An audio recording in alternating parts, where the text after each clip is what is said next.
ready to turn into Turl Street. But then a car had pulled up on his left-hand side. A black car. The driver's window was lowered. Gabriel had looked at the man and noted the close-cropped hair, the 2-day-old stubble, the designer sunglasses, Ray-Bans, and the single black stud earring. He had an acute eye for detail and could have drawn the man's likeness in a matter of minutes. It was a gift. But then he'd seen the barrel of the gun, aimed straight at him. Death was not riding a pale, skeletal horse, but driving a Toyota. Everything seemed to happen at once. A sudden, sharp pain, the smell of exhaust fumes as the car sped away, the world turning upside down as he lost control of his bike, landing on the road with an almighty thump. And now a growing crowd of people, following the lead of the American tourist, leaning over him. "Oh my God, Frank! He's been shot! Look at the blood on his chest!" This from a short blonde woman who was presumably the American tourist's wife. "Dial 911! Quick!"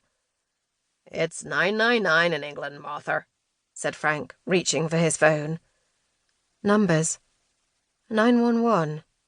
999. It's important to know the right number, thought Gabriel. If he was going to die, and his chances right now were looking less than 50-50, he had to tell someone what he'd discovered. He tried to speak. "He's saying something," said Martha. She knelt down beside him and leaned in close. "What is it, honey?" Gabriel didn't know if he was making sense. His mouth was so dry he could hardly talk. His vision was starting to blur and sounds were becoming muffled. It took all his strength to form the words. "What's that?" asked Martha. "I couldn't hear you." Gabriel tried again. L794-682-35. Hang on, let me write that down. He did his best to repeat the number. Then everything went black. 2. "Did you remember to pack your toothbrush?" "Yes, Mum, stop fussing."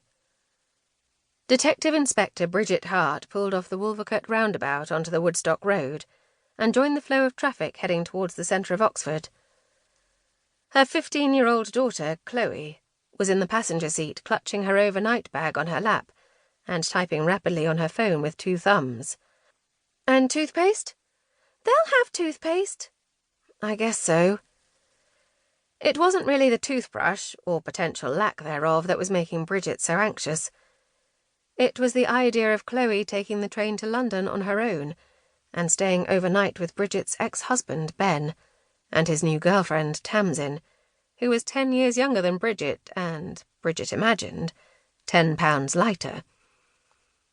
Rationally, she told herself that Ben was Chloe's father, and if Chloe wanted to have a relationship with him, then she shouldn't stand in her daughter's way. It was just that where Ben was concerned, Bridget found it hard to be rational. She harboured a deep-seated visceral antipathy to her ex-husband, based, not unreasonably, on the fact that he had cheated on her, multiple times, during their brief marriage, so that she now found it impossible to trust him, even where Chloe was concerned.